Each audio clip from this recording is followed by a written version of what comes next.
This is HuffPost Live. I'm Josh Sepp. Joss Whedon, the director of The Avengers, has left Twitter after a social media hate campaign accusing him of sexism and racism. The deluge included such delightful gems as "F you, Joss Whedon, you effed up the only female superhero that Marvel has allowed us to have, the Black Widow isn't an effing damsel, Joss Whedon, you're sexist and misogynistic, please stop making movies, Joss Whedon is a sexist piece of shit," and on and on and on and on. Now, Whedon told BuzzFeed it wasn't the hate campaign that shut him down. He just wants to focus on his personal life and creative work. He added, "I've been attacked by militant feminists since I got on Twitter. That's something I'm used to. Every breed of feminism is attacking every other breed, and every subsection of liberalism is always busy attacking another subsection of liberalism, because God forbid they should all band together and actually fight for the cause." So we all expect social media to be a nasty place when racists and sexists use it. But why can it get so nasty when anti-racists and anti-sexists use it? Couldn't liberals be better about being, well, liberal? Joining us are Alan Bakari, a columnist at Breitbart, Jamie Bartlett, a director at Demos and author of the upcoming book The Dark Net, and Jennifer Goldbeck, assistant professor at University of Maryland. Thanks to all of you for being here. Please feel free to jump into the conversation whenever you want to. You don't necessarily have to wait till I ask you a question. But Alan, just kick us off here, because I noticed that there was a tweet by Patton Oswalt, the comic, on Monday, who has sort of become a first responder in culture wars like this. He tweeted, "Yep, there is a Tea Party equivalent of progressivism / liberalism, and they just chased Joss Whedon off Twitter. Good job, guys." Ugh. What do you see as the parallel here between intolerance from the right and the left? Well, I think I'd agree with Patton's tweet, but I want to take issue with the sort of quote these people liberal, because, you know, I'm a liberal, I identify as a liberal, and I don't see anything really liberal about attacking people for artistic expression. I think many people don't. Obviously, Patton Oswalt is also a liberal. I think progressive is more accurate, or perhaps maybe even authoritarian left. I think people are trying to find a word for this sort of new group of very intolerant left-wing activists, but I don't think liberal is necessarily the right word. But yes, on social media, there is this sort of group that feel they've got a moral and political imperative to make an example out of certain people in order to change society for the better. They've even got a word for it. It's called call-out culture. And it's sort of like, it's a form of politicized public shaming. And public shaming is, of course, endemic to Twitter. You know, John Watson's recently published a book about it. But as he pointed out himself in a later interview, public shaming becomes especially dangerous when the shamers believe that they're doing something good for society. And I think that's what you have here in the case of Joss Whedon. The people who are attacking him think they're somehow doing a good thing. And, you know, it's driven by the same sort of people who embrace speech codes and safe spaces on campus. So it's a fairly authoritarian idea. So I think liberal is probably the wrong word. Yeah, what do you make of the terminology, Jamie? How should we think about this group? That I think what's actually interesting about this conversation, that is more interesting than the sort of the dark nether regions of the net where there are fascists who we would expect to be assholes because they're fascists, is precisely that the people who are doing this think that they're on the side of the good. Yeah, that's absolutely right. That was actually a very good description that you just heard. I mean, I think partly it's, again, misleading to think that there's good guys and bad guys here. And it's sort of ought to surprise us somehow that people that would call themselves liberal or progressive, inaccurate though they be, would do anything bad, like be mean and be nasty and be cruel and vindictive. When the truth is, I think, certainly for many people, something about being behind the screen, perceiving some blight, some wrong against you or another group, brings out far more easily this quite aggressive retaliation. Sometimes it's sort of righteous indignation that a lot of people rather enjoy feeling, and sometimes it's just simply because you get into this sort of strange one-upmanship on social media where somebody says something bad and you feel somehow that you need to outdo them. So everybody's competing with each other to be the most aggressive and the most heard. And of course, for many people on social media, it's just very easy to tap away something nasty rather just to provoke and to see what happens. And frankly, that tendency is just as prevalent and just in many ways as appealing for a liberal, for a good guy, as would be for a bad guy. Jennifer, what's going on? Is it something particular to social media? Is it something to do with anonymity? I mean, most of these people are not anonymous who are doing this. I mean, they do actually have Twitter accounts, so they are accountable in some sense. But does it give them greater license than if they were speaking to a person face to face? Yeah, I mean, I think you hit on 5 or 6 different reasons that this is a lot easier on social media.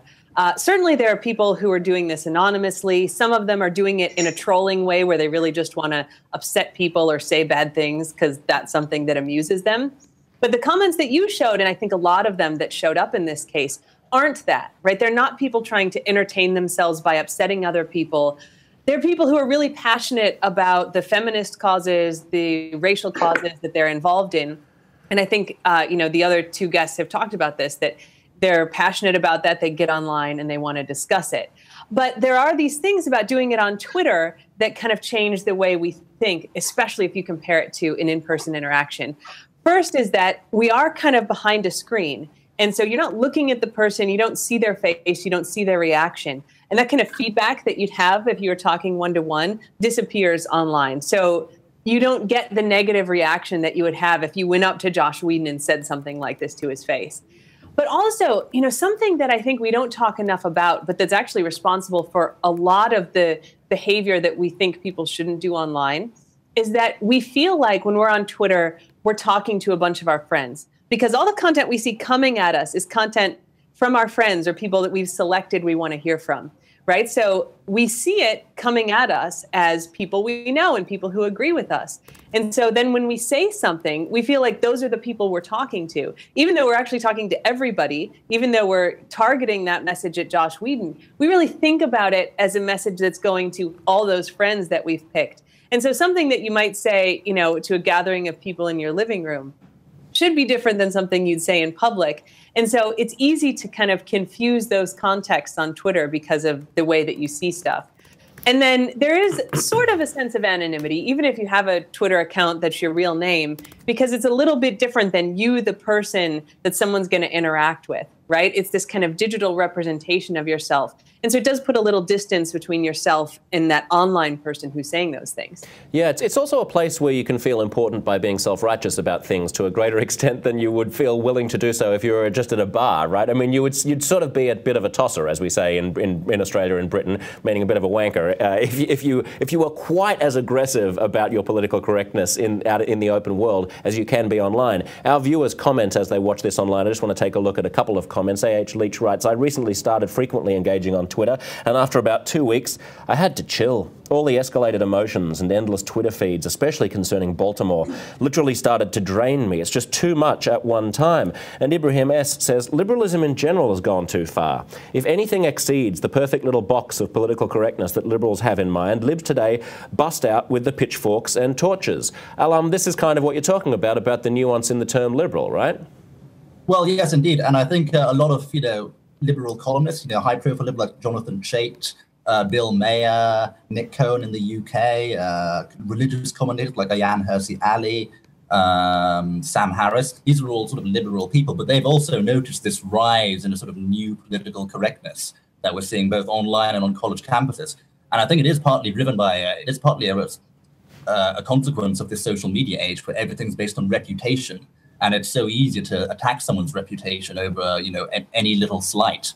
And once again, when people believe that they're doing so for a good cause, they will do so. And I think there's an interesting follow-on to this, related to the first comment that you read there about kind of engaging on Twitter and then just having to chill. Because I feel like this, I'm a computer scientist and I do a lot of sort of public science discussion.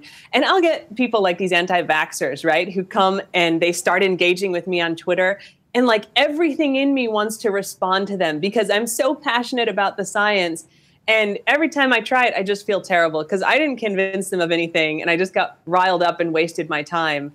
And actually, I mean, that's a lot of what Joss Whedon said about why he was leaving Twitter, that you kind of get sucked into it and you want to engage and that takes time away from other things.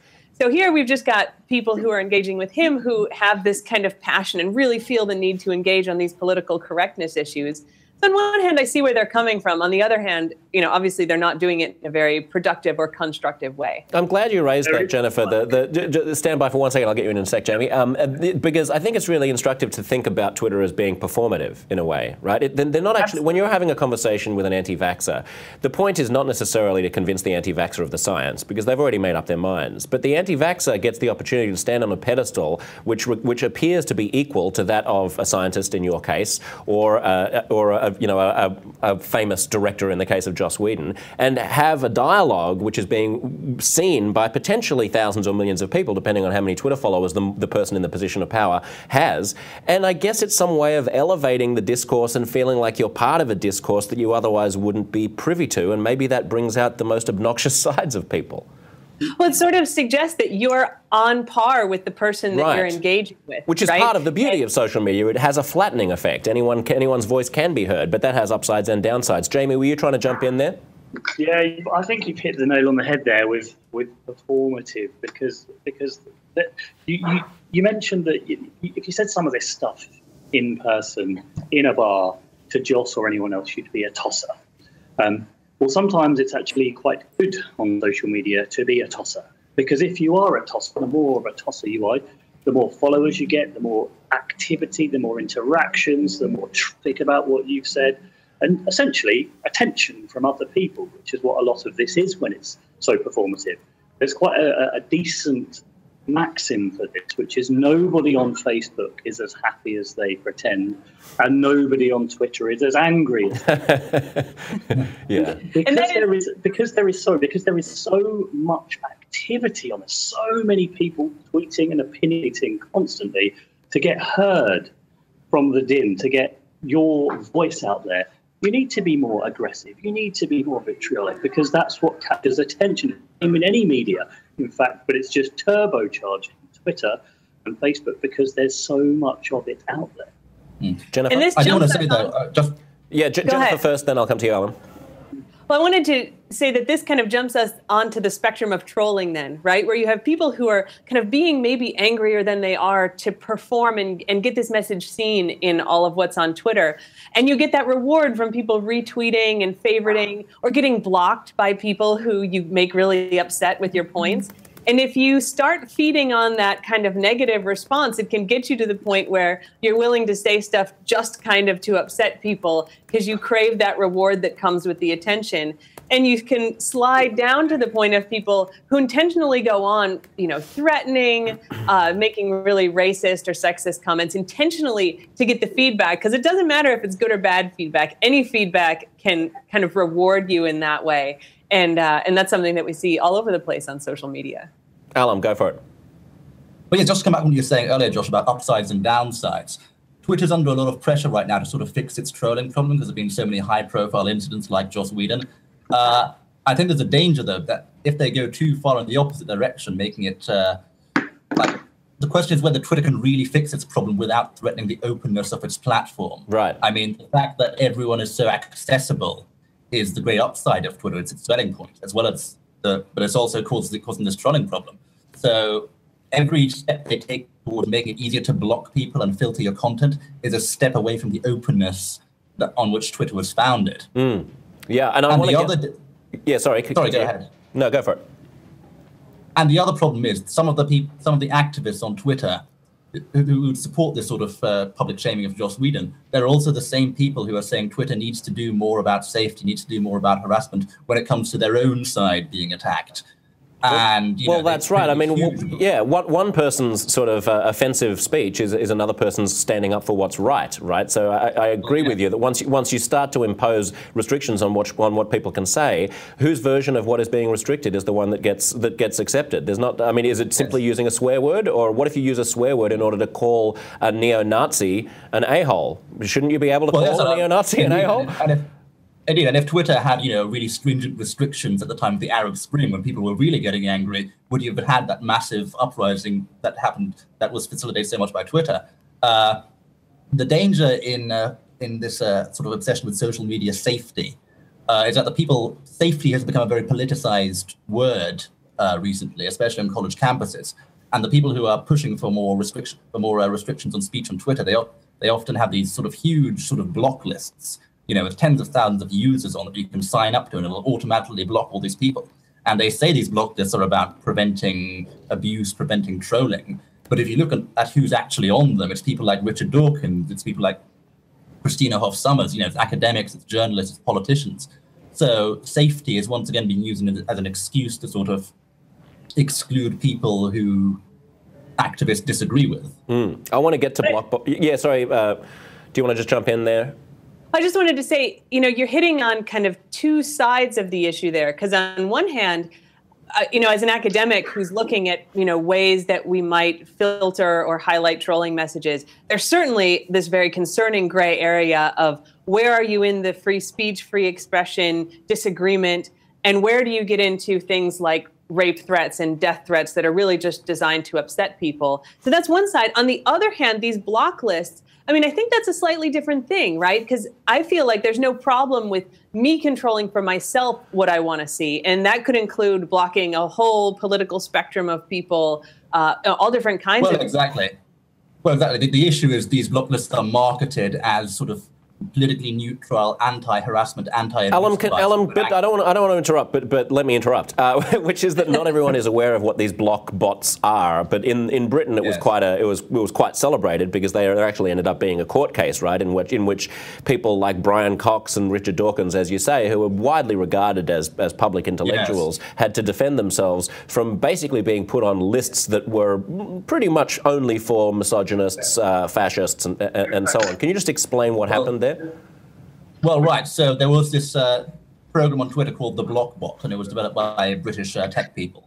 And they started. It was created in a very politicized context. There was a political divide in atheism between sort of uber progressives and not so uber progressives.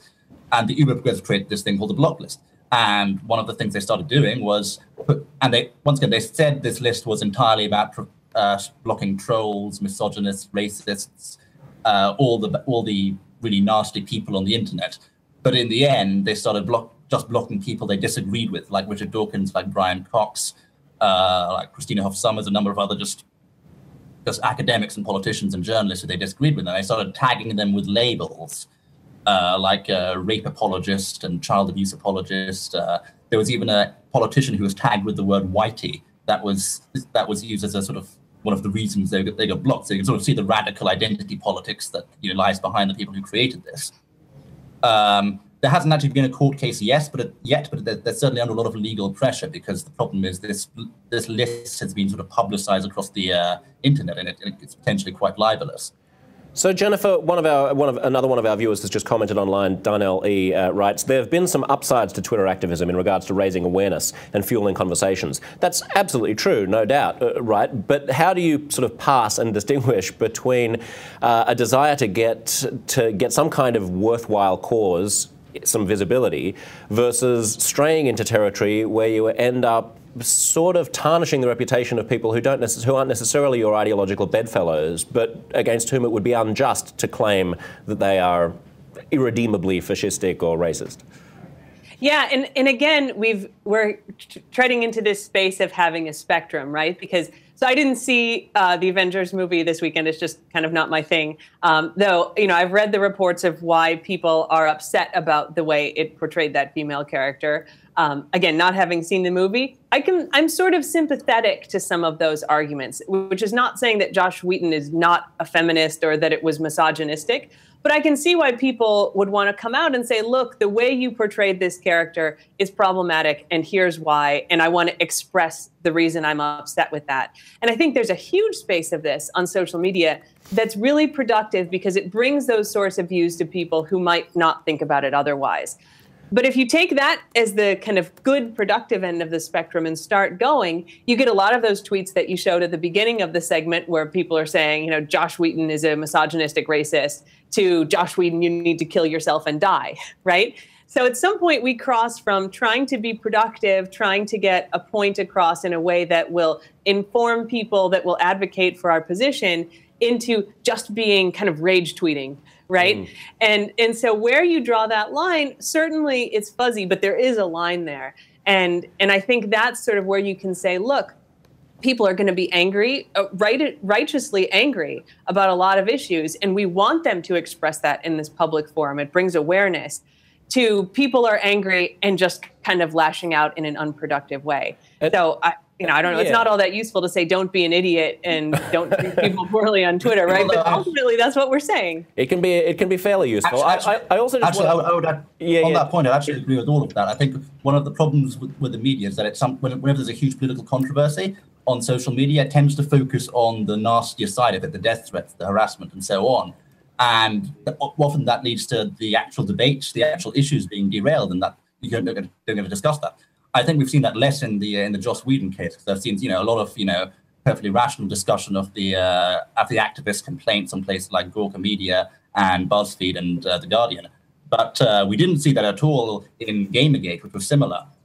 In that issue, the media focused entirely on the death threats and focused barely any attention at all on the actual substantive points that the gamers were making about anti-censorship and press ethics and so on. So we should be cautious about focusing too much on the nasty side of political disputes online and not looking at the substantive political points. Certainly, but when it gets nasty, just let me jump in, Jamie, and then I'll come to you in just one second, because I also just want to, before we need to go, I want to make sure that we're clear that this isn't only about poor old celebrities like Joss Whedon having to face the wrath of Twitter activists, right? There are a lot of occasions on which it ruins an ordinary person's life. I don't know if you remember the PR executive Justine Sacco, who before boarding a flight to Cape Town tweeted a stupid tweet at Heathrow: "Going to Africa, I hope I don't get AIDS, just kidding, I'm white." Well, by the time she got off her 11-hour flight, her tweet was heard around the world. She was fired and she was hounded, and it basically ruined her life for the next few years. Another case was the case of a couple of guys at a tech conference who said something sexist to each other, and a woman in front of them with a it wasn't actually sexist, it was just a dongle joke. Right, okay. So, I mean, someone turned around and she had a large Twitter following. She took a photo of them. She shamed them on Twitter. One of the guys got fired, and then the woman herself, Adria Richards, was also fired for having ruined that guy's life. Jamie, nobody wins in these spirals. Why do we even get into them? You're right. There are a lot about the celebrity cases, and there's a lot more of it going on. And the thing that worries me is, yes, there is a fuzzy line to draw between offensive content, which on the whole I think is fine. In fact, I think we all benefit from seeing offensive content, sometimes particularly content with which we disagree. And anyone who creates block lists, and I think that's okay, but they're actually shutting themselves off from what in many ways would be very helpful and useful criticism, is that there's this sort of danger that it's not the law that's the problem, but it is this witch hunt, these people with their pitchforks, their digital pitchforks, who take offence and create such a sort of wave of often manufactured, fabricated anger and frustration that those on the receiving end, or their employers, or their friends, or their political leaders, feel so pressure, it takes strange momentum of their own, that they end up firing them, sacking them, getting rid of them, disowning them, whatever it is. And that really worries me, because what happens is that people are then terrified of speaking their mind because they're so afraid, not of the law, but what of polite opinion will think of them. And when we're in a position where that's the case, that really is the death of free expression, because self-censorship is as dangerous, if not more dangerous, than any piece of legislation that you could ever wish to pass. It's a chilling effect, right? And this is, I think, why some activists have latched on to call-out culture as a means to potentially change society, because they think they can scare people out of problematic beliefs or problematic behaviors.